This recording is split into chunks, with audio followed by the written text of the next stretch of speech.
Square, as ever, looks brilliant and looks great, because everyone who's taken part in this democratic discussion and debate about the future defence of this country has a right to be heard, a right to be on the streets, and a right to make their voice known before any decision is taken. I first joined the campaign for nuclear disarmament when I was 16 years old, and I'm still a member, only a short time later.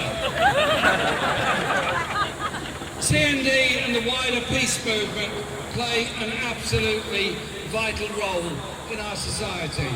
They speak up for peace, speak up for justice, speak up for human rights, and whilst many of our media will never give any of you the credit for it, actually have an enormous effect on the politics of this country. I remember the vote on Syria. I remember the demonstrations over the Iraq War and many, many others. We began to change that whole narrative.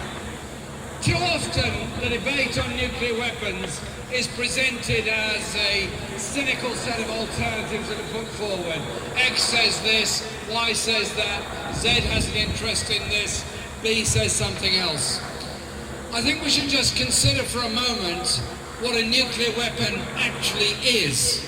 It is a weapon of mass destruction. If ever used, it can only kill large numbers of civilians.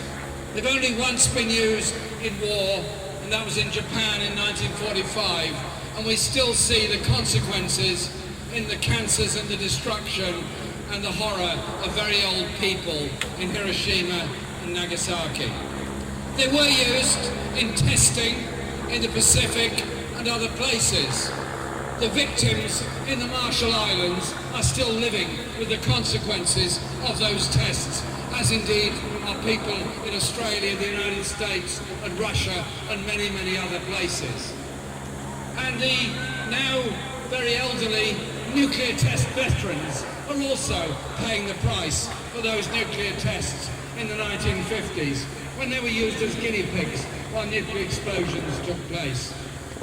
Sometimes today's generation of politicians all around the world have grown up in what they think is post-Cold War age and think that nuclear weapons are no longer something that is the matter they deal with day to day. I had the honour of attending the humanitarian effect